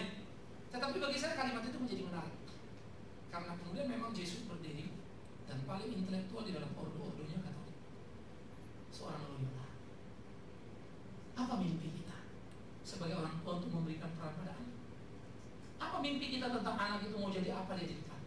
Mari mimpi kita itu kita bayar, berapapun harganya, berapapun keringatnya, berapapun capeknya. Karena itu saudaraku yang terkasih, ketika orang tua mencari nafkah, ingat, keberanian mencari nafkah patut dibanggakan, tapi keberanian memberi waktu itu sangat diperlukan. Perhatikan kalimat saya baik-baik. Keberanian mencari uang, bertanggung jawab untuk keluarga patut dibanggakan, tapi jangan lupa keberanian memberi waktu pada anak itu sangat diperlukan. Banyak kita sukses mencari uang, tapi tidak punya waktu bagi anak, sehingga anak hanya merasakan uang kita, tapi tidak pelukan kita, tidak kasih sayang kita, sehingga akhirnya dia terhambat di dalam pemahaman yang utuh. Ia tidak mampu memainkan peran yang sungguh. Nah, oleh karena itu biarlah kita semua ditantang, dirangsang untuk menjadikan ini satu perhatian yang serius. Dan jangan lupa, apapun yang kita lakukan di dalam seluruh kegiatan hidup kita, banyak mata mengamati kita, anak-anak menilai kita. Sejauh mana? Apa yang harus kita lakukan?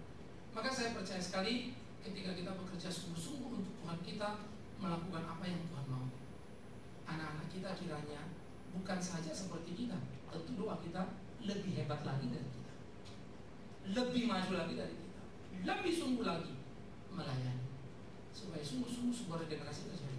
Hal ini penting kenapa? Karena jangan lupa Imam Eli melayani anaknya dimurkai Tuhan. Semua ganti Imam Eli, nabi bagus, nabi baik, nabi bekal, melayani anaknya ditolak umat. Tragedi.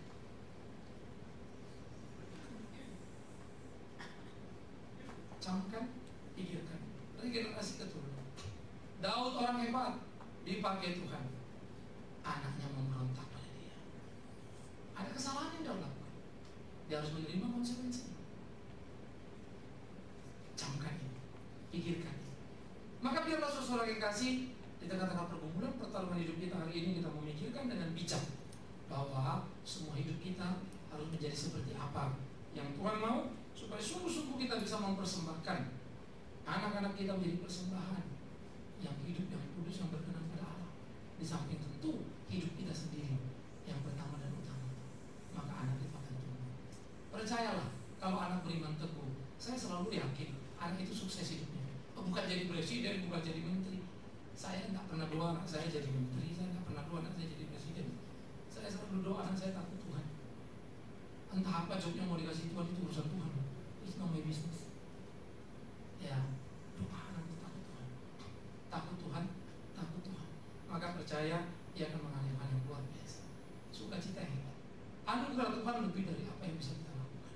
Ya, jangkauannya sangat luar biasa. Biar kiranya menolong kita, memimpin kita di dalam pergumulan kita, untuk memahami bagaimana kerangka pikir sehingga anak-anak itu bisa bertumbuh dengan utuh, memainkan perannya dengan utuh. Itu menjadi suatu hal yang luar biasa, ya. Nah, terakhir mungkin saya teringat tadi, kami dulu kalau bikin camp anak itu di gereja dulu ya, ada yang namanya pengkhotbah cilik begitu ya. Kita selalu bikin pengkhotbah cilik. Dulu itu pertama itu dengan saya sama teman saya Beni Solihin, lalu kita 2 guru sekolah minggu yang sekarang dua-duanya juga tinggalin bisnisnya gitu ya. Lalu dua-duanya jadi pendeta. Jadi kalau saya ketemu dia, kita kenangannya banyak begitu ya. Nah, waktu kita bikin itu, kita coba bikin, lalu kaget ya, kita ajar anak-anak. Waduh, anak-anak itu luar biasa, tulus lugu, wah keluar jago-jago. 5 menit mereka bicara, waduh, gurunya bisa. Saya pun jadi bengong yang ngelatih mereka. Wah, gila, hebat sekali. Ya. Nah, saya mau mengatakan tentu tidak baik anak-anak itu ditaruh di situ, karena itu bisa jadi penipuan. Karena mental dia belum matang, banyak hal yang bisa dibentuk. Tapi itu mau merangsang dia untuk kemudian dia terpanggil dan mau jadi pelayan. Beberapa dari pengkhotbah cilik itu ada yang sekolah teologi akhirnya. Ya. Jadi kalau saya nonton di TV, dai kondang apa itu, yang lomba-lomba ceramah kan, Saya dalam hati bilang, gereja gue 20 tahun yang lalu gitu kan gitu ya. Kita udah bikin, tapi risikonya tahu. Itu jelek kalau dipopularitaskan. Mesti internal ya, untuk merangsang anak saja. Kalau tidak kita memanipulasi anak. Karena anak bisa ngomong, tapi itu sebetulnya mental moral dia belum sekuat itu. Kita menghantam dia, merusak dia. Ya, jadi biarkan anak itu natural. Tapi ingatkan dia. Nah, hari ini kalau bisa katakan, ingat tuh, ini berkat Tuhan. Lalu ajak dia doa. Dan ada anak kemudian yang dari situ jadi mahasiswa STT. Nah, biar panggilannya nanti berjalan proses gitu ya. Oke, saya stop sampai sini. Kita cuma 2-3 pertanyaan saja ya. Kalau ada pertanyaan, langsung kita close ya. Ada pertanyaan silakan.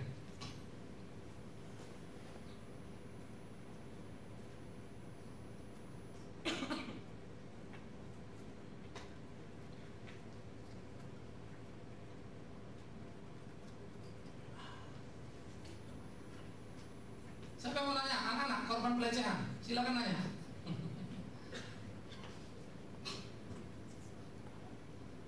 Mari, ada yang mau tanya? Saat itu semua ya.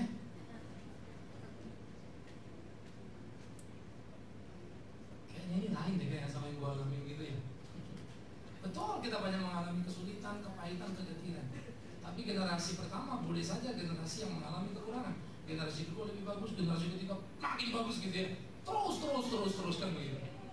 Ya.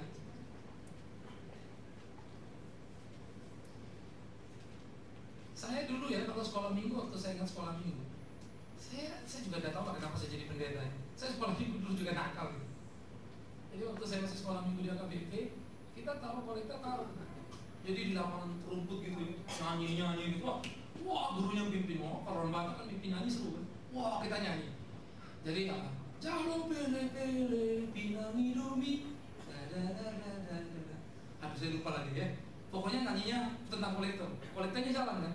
Jadi kita boleh kasih misalnya dulu uang 25-an gitu. Kalau mau ngasih 5 rupiah nih, taruh 25, ambil kembaliannya 20. Boleh tuh. Saya juga nggak ngerti itu konsep di mana ya. Saya nggak tahu saudara pernah ngalamin apa enggak. Saya di Sumatera begitu. Dan saya ahlinya itu gara-gara teman saya. Taruh 25, ambil 45. 25-nya saya jepit. Dapat. Waduh, saya pikir-pikir gila gue jahat gitu ya. Curi uang Tuhan kan. Tapi itu pun gara-gara guru sekolah minggu saya juga pernah ngajar sih. Di samping saya dia ngobrol-ngobrol lagi perempuan cumi-cumi kita. Nah kesempatan gue saat ikut lagi. Ini nilep loh. Ini nilep beneran. Baru saya tapi nggak pernah takut saya. Ya saya nggak pernah takut. Karena saya pikir memang guru sekolah minggunya juga. Aduh runyam juga sih yang ngajarnya ya. Jadi kayak main-main begitu gitu. Jadi kita juga nggak pernah rasa kebenaran itu menghantam kita. Ya pindah saya di balai keselamatan. Belum kolektor. Duit saya main judi dulu. Namanya kalau orang bilang sana main tuo gitu ya. Jadi kalau gambar itu kan ada misalnya burung sama angka. Lempar kalau angka dua-duanya kita menang gitu. Main. Jadi saya begitu. Kalau begitu kalah, itu uang kolektor saya yang habis. Jadi saya nggak kolektor. Kalau menang kolektor saya kasih, lebihnya buat saya. Jadi uang kolektor ini saya judiin. Ya, saya judiin. Lalu saya mulai mikir-mikir gila juga gitu ya. Waduh, rusak banget. Ya. Jadi saya sejujurnya saya nggak pernah kepikiran jadi pendeta. Maka saya kalau pendeta diakalin, saya bilang jangan nakalin lah. Saya udah biasa ngakalin kan begitu. Jadi pikir-pikir, aduh Tuhan kenapa bisa? Ya. Di situ nanti kita lihat, ibu saya ada lemahnya adalah dia selalu suruh saya ke sekolah minggu dengan ancaman yang bagus. Pergi sekolah minggu dapat uang tambahan. Tidak sekolah minggu tidak dapat uang. Jadi saya rajin ke sekolah minggu karena uang tambahan itu nonton matinee show namanya kalau di Sumatera gitu ya. Jadi tiap bulan nonton gitu. Karena kalau saya nonton matinee saya nggak perlu tiket 100 rupiah. Saya nggak perlu bayar 100. Saya biasa nonton bayar 15 perak 20 perak. Caranya apa? Saya masuk pintu keluar. Pintu samping pas film main dibuka, cak masuk ya. Kodenya ketok 3 kali udah tahu dia. Oke, masuk. Efek masih nonton. Jadi caranya kursi kosong mana kursi kosong. Kadang-kadang nggak dapat kursi, duduk di lantai. Tapi masih dalam bioskop. Gila betul ya.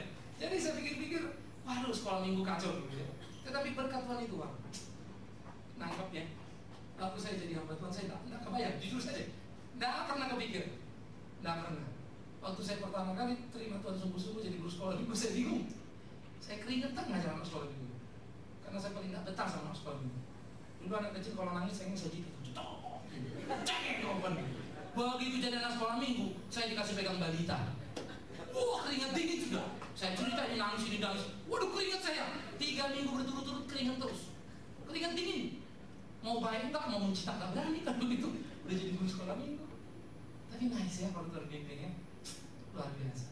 Jadi orang-orang tua jangan pernah bilang, saya kalau mau didik anak kurang bisa. No, nggak ada. Ya nggak bisa. Tapi doa itu akan mengubah kita. Nah, ibu saya itu paling sering berdoa buat saya sampai nangis. Dan saya suka ledek. Apa sih doa nangis? Bikin malu aja kan. Tapi kalau dia doa nangis dalam keluguan kesalahan cara mendidik dia, hatinya yang nangis itu Tuhan dengar. Jadi, ya Pak, gimana? Mike.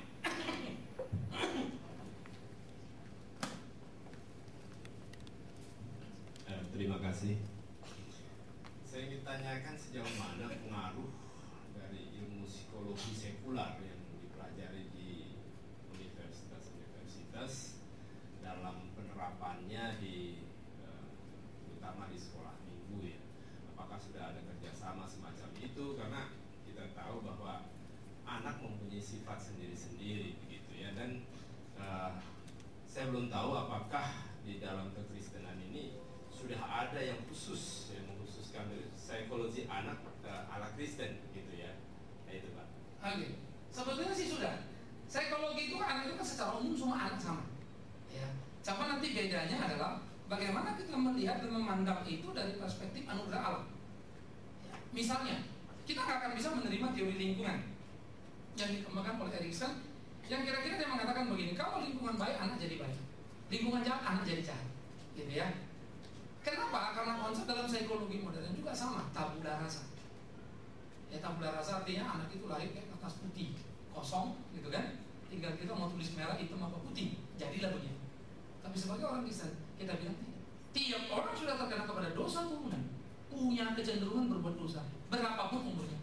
Maka tiap orang memerlukan juru selamat, bahkan sejak dia anak-anak. Maka approach kita lain. Tapi dalam psikologi kita tahu anak 0 sampai 5 tipikalnya ini. Ya, dia belum konkret. Kalau dia ngomong misalnya, aku benci mama jahat, itu tidak sama dengan anak 17 tahun ngomong. Lebih tidak sama lagi dengan orang sudah married ngomong. Karena balik orang married jahat itu betul-betul jahat. Kalau orang 17 masih emosional. Kalau anak begini, habis dikasih permen, lama gahe, baru jahat langsung baik. Tergantung permennya kan, begitu ya. Nah, itu psikologinya kita belajar. Ya, sehingga kalau ngadepin anak, bermain sama anak gimana itu penting. Maka guru sekolah minggu juga jadi penting. Ya, saya biasa main-main sama anak. Tapi kalau main sama anak, Anda jangan lagi pikirkan ada orang dewasa. Lalu sepatunya apa? Nggak bisa lagi. Kalau main sama anak gedebak-gedebuk sudah. Jatuh nggak apa-apa. Oh, mereka happy. Ih, om ini kayak aku, gitu. Tapi kalau kita nggak formal-formal, kok lain sama aku? Udah ada touch semacam satu jarak, begitu ya. Nah, jadi psikologi itu penting. Tetapi tidak semua ilmu psikologi bisa kita pakai. Ya. Nah, kalau secara Kristen sudah banyak. Karena sekolah-sekolah teologi di Amerika itu ada yang namanya pastoral counseling. Itu dikembangkan ya. Sekarang di Indonesia juga masuk. Ya. Nah, hanya saja memang mengcombine teologi yang kuat dan psikologi yang sehat ini masih agak kurang. Di Indonesia kurang. Sehingga kadang-kadang kita mengambil psikologi itu agak gelap mata. Nyaplok semuanya, lupa untuk membedanya, untuk mengulitinya. Mana yang Kristen, mana yang nggak Kristen gitu. Itu bahaya. Ya, sehingga sekarang itu pembedahan itu harus hati-hati. Ya, misalnya Sigmund Freud. Sigmund Freud itu seorang ateis. Tapi awas, jangan dulu marah-marah sama dia ateisnya. Tapi ada bagian tertentu dari pikiran dia yang patut kita pikirkan. Gitu. Tapi ateisnya jelas tidak. Begitu ya. Nah, jadi kerangka itu kita mesti punya pisau bedah yang tajam. Nah, tetapi saran saya memang kalau kita mau ke psikologi, kita lebih bagus menguasai dulu teologi sama filosofi. Nah, itu baru tajam kita membedah psikologi. Kenapa dia begitu? How to think-nya itu, how you know-nya itu ya. Dari epistemologi, dari rumusan dari itu kita belajar membedah dengan filosofi. Tapi kebenarannya kita ukur dengan teologi. Baru ini keluar. Ini loh yang bagus. Ya. Jadi seperti misalnya Abraham Maslow membuat suatu piramid. Jadi manusia itu dibaginya pada 5 level gitu kan. Materi, security, love, self-esteem, self-actualization gitu. Dalam hal itu Maslow bisa iya, bisa enggak. Karena manusia tidak selalu begitu. Begitu. Dan Kristen tidak diukur dari itu, malah lebih dari itu. Bayon daripada apa yang dikatakan oleh Maslow. Nah, kayak gitu kan? Kita mesti bisa berubah. John Flower dengan tangganya ya. Jadi 7 anak tangga itu, perkembangan orang umur berapa gitu. Karena manusia kadang-kadang gak selalu grafiknya begitu. Orang bertobat itu kayak Paulus, bisa kaget kan kita. Perubahannya ngeri banget gitu. Dari jahat banget jadi baik banget gitu. Hidupnya berubah total. Iya. Untuk organisasi jadi untuk Kristus, lain sekali. Wah, gila banget. Nah, itu pertobatan, kita nggak usah ngomong. Nah, itu tidak percakapan psikologi. Nah, kita mesti tahu itu juga, gitu ya. Oke, good. Ada lagi? Sorry.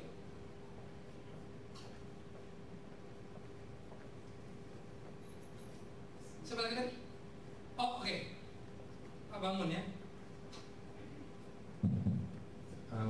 Saya bukan mau nanya, tapi mau mendapatkan keterangan lebih, karena tadi mungkin saya agak terlewat. Poin nomor 2, gereja tak memiliki visi untuk anak. Ya. Yang dimaksudkan dengan visi di sini tentu saja bukan visi gereja Presbyterian ini atau visi gereja HKBP atau GKB, tapi visi gereja secara keseluruhan. Lalu apa sih, kan mestinya visi gereja ini sama ya untuk anak. Lalu tadi mungkin saya kelewatan, apa visi gereja ini terhadap anak? Tolong dijelaskan lebih lengkap lagi. Kasih. Sebetulnya startnya tidak bisa tidak dari Ulangan ya. Ulangan pasal 6, 4 sampai 8 itu ya. Ulangan 6 khususnya. Ajarkan kepada anakmu ulang berulang kali. Jadi waktu orang Israel keluar dari tanah tanah perbudakan menuju tanah perjanjian, prinsip utama terhadap anak adalah mengajarkan mereka tentang kebenaran ulang berulang kali. Waktu jalan, waktu duduk, artinya tiap kali, di segala tempat, di segala waktu, kan begitu. Sehingga itu menjadi basis utama jantung gereja di dalam memahami visi. Mestinya semua begitu. Oke. Jadi rata-rata kita lari ke sana. Yang kedua, dari panggilan itu kita bisa melihat bagaimana kemudian anak dalam kerangka perkembangannya adalah anak yang memang harus menjadi pewaris daripada gereja yang mengumandangkan suara kebenaran itu. Nah, maka mengajar anak dan mengutus anak menjadi tugas gereja.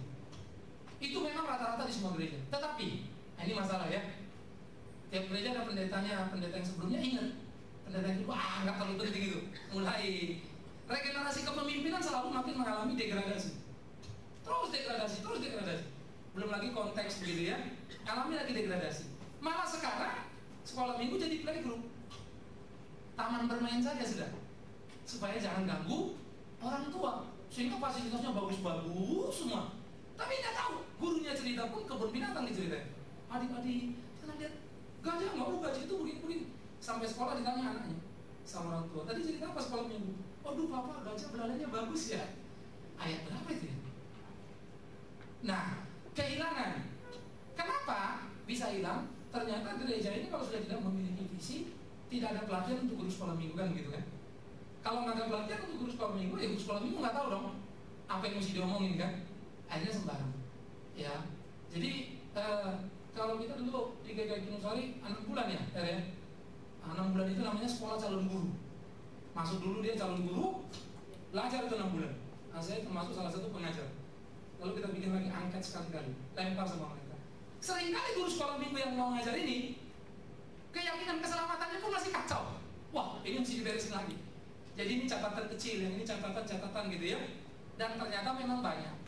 Sesudah masuk sekolah minggu, 2 tahun kemudian, kalau 50% bertahan udah bagus itu. Rontok juga tuh. Karena ternyata apa? Ternyata orang-orang mau jadi guru sekolah minggu pun tidak punya visi sekolah minggu. Oh, susah ya ngajar anak, anaknya bandel, nggak bisa diomongin, lari dia nggak ngajar lagi. Nah, jadi memang parah pak. Dari atas turun aja ke bawah semua. Sampai kebingungan lah kita cari guru sekolah minggu. Gitu ya. Jadi ini memang mengalami krisis berat sekali. Dan ini hampir di rata-rata. Ya. Apalagi kalau kemudian gereja-gereja yang model kaget-kaget bisa muncul begitu, toto banyak gitu ya. Waduh, sekolah minggunya itu cukup menakutkan. Memang diumumin ada kelas sekolah minggu, silakan masuk ke kelas itu. Ya, terus basis apa yang diajarkan? Lah kalau kebaktian umum saja sudah nggak ada pola, jadi pendeta datang terserah dia mau khotbah apa gitu ya. Bayangkan sekolah minggu itu kayak apa nanti? Terus di remaja, di pemuda kayak apa nih? Karena kita nggak ada goal yang mau dicapai kan. Nah makanya sebetulnya kalender gereja itu sangat perlu untuk melengkapi semua sisi-sisi yang kosong, termasuk sekolah minggu. Ya itu amat sangat diperlukan. Nah kalau kita membenahi ini memang mesti step terus begitu ya. Nah ini memang diperlukan orang-orang yang punya jiwa kuat lah dan mau mengabdi ke situ dengan berkeringat dengan banting tulang yang keras. Nah badan pendidikan anak sekolah minggu itu I3 itu punya ya. Nah mereka keluarkan buku Suara Sekolah Minggu kalau saya nggak salah ya. Terus Gandum Mas juga punya, keluarkan juga buku. Lalu saat terakhir mereka menerjemahkan tapi dari luar negeri ya. Hanya saja memang sekolah minggu itu masih bagi kelas kecil, tengah, besar sehingga itu diajar. Habis itu SMP ada beberapa buku, tapi yang bikin lain sehingga jarang sekali yang berkesinambungan kuat begitu. Nah yang kedua, approach-nya karena itu misalnya kalau produk Amerika seringkali konteksnya itu sama anak jadi berbeda. Ya kan kalau di sana kan satu permainan sama sini beda ya, cara nangkap, cara memahami. Nah ini memang Indonesia sejujurnya saya harus katakan memang masih punya PR besar untuk ini. Besar sekali PR ini yang memang harus dibenahi karena idealnya kita belum bisa gapai. Idealnya adalah sekolah minggu itu 6 kelas 6 tahun. Kalau kita kan 6 tahun itu 3 kelas, kecil, tengah, besar. 1, 2, 3, 4, 5, 6 gitu. Mestinya ideal 6 kelas 6 tahun dan diparalelkan sama kurikulum sekolah untuk menyeimbangkan. Bayangkan anak belajar evolusi di sekolah. Manusia itu bukan dicipta Tuhan gitu ya, tapi saya evolusi. Di sekolah minggu tidak ada belajar itu, kecuali gurunya kreatif. Di remaja nggak belajar itu, di pemuda nggak belajar itu. Tinggal banyak anak tuanya bingung, anak sekolah minggu kan. Sebenarnya mana sih yang benar? Nah itu sudah sekolah minggu dihitung karena sekarang udah menurun. SD udah belajar itu ya, evolusi sekarang. Dulu kan SMP, sekarang turun lagi ke bawah. Nah ini memang PR berat. Jadi memang pas waktu di situ ini masih jeritan justru para church yang hidup sekarang ini. Di luar gereja maksudnya ya, yayasan pelayanan anak paling banyak menspesialkan diri ini para church, bukan gereja. Sehingga gereja sebenarnya mengambil dari para church. Mestinya nggak boleh, tapi ya itu yang terjadi. Tapi paling tidak kita sekarang bersyukur sumbangsi tadi sudah ada, udah berpola lah, kecil, tengah, besar gitu ya. Tinggal nambah. Kalau dulu kita di sana punya tahunan, kita ada bikin ya, tinggal nyambungin dikit gitu. Nanti tinggal program ke atas jadi apa ya. Nah itu memang amat sangat luar biasa. Oke, saya pikir itu dulu ya, karena kita ada acara yang agak spesial hari ini. Dan terima kasih pada saudara-saudara yang hadir pada hari ini. Itu sebab di gereja pun salah satu dari kebaktian umum kita masih terus berkutat begitu ya, bergumul untuk melengkapi terus. Makanya di sini tuh kebaktian di pola 1, 2, 3 kita ekspositori gitu ya. Ini pun salah satu kerangka untuk memberikan alur pikir. Nah, ekspositorinya per kitab. Ya, Lukas kita ada pernah bahas, Amos ya, saya lupa ya, Yohanes sama sekarang Wahyu. Jadi satu kitab kita itu bisa ngikutin selesai. Ya, maka yang sebetulnya saudara yang senang terus mau tahu itu kasetnya dibeli lagi, denger lagi gitu ya. Kalau Wahyu udah selesai, kaset didengerin, wah kan kita kan dapat utuh gitu. Satu outline lah begitu ya. Itu dia. Nah minggu keempat seperti begini kita melomba melihat perkembangan keadaan. Minggu kelima itu kita KKN. Ya, tiap kali ada minggu kelima. Ya. Nah ini diharapkan bisa menolong kita untuk bertumbuh. Tiap Kamis itu nanti ada wanita. Wanita juga punya tema jalur juga. Ya, berat memang di gereja ini untuk nyepin temanya kan gak gampang. Untuk bikin kalender tahunan begitu ya. Tapi supaya kontekstual sesuai dengan pergumulan zaman gitu. Jadi utak-atik. Pemuda kita sudah terlatih mereka bikin tema. Ya. Jadi tidak bisa berjuang atau keluar lebih jauh lagi untuk bisa membuat damai kepada pemuda. Karena itu di dalam satu acara ini saya mengatakan, Bapak Ibu dan saudara sekalian, maka marilah ya, sebagai seorang yang berani mengatakan mencintai satu pemahaman doktrin yang benar, maka kita mesti harus tegas di dalam hidup kita, ya, dan kemudian marilah kita sama-sama menjadi terang, belajar untuk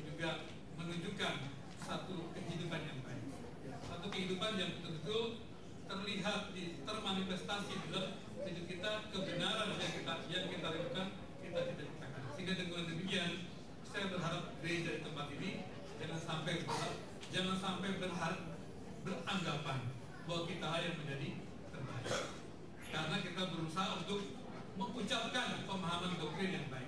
Pengamatan saya, orang-orang yang merasa dirinya mempunyai doktrin yang baik, ternyata di dalam satu pengejawantahan dari doktrinnya, mereka ternyata juga tidak berhasil.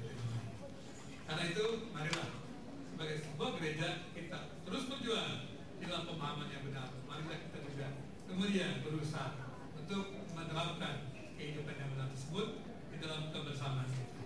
Saya pikir marilah kita mulai dalam jemaat kita sendiri. Dan karena itu, kalau saya pindah dari tempat ini melayani, ya, walaupun saya ditahbiskan sebagai pendeta gereja Presbyterian, bukan di tempat ini, tetapi dari sinode saya belum membentukkan diri. Tapi walaupun saya berpisah dengan jemaat sekalian dari tempat ini, saya ingin mengingatkan bahwa gereja itu adalah sama. Ya. Dimanapun saya melayani, jangan berpikir juga ya, saya sedang sedang membuat sesuatu yang berbeda dengan Bapak Ibu, dengan Pak Duman dan semuanya. Saya pikir juga tidak. Bagi saya perbedaan tempat pelayanan juga tadi bagi saya lewat SMS kita berpisah ya Pak ya, tapi tidak berpisah, hanya berpisah dalam tempat pelayanan. Ya. Saya pikir betul juga. Kita hanya tempat-tempat saja yang beristirahat.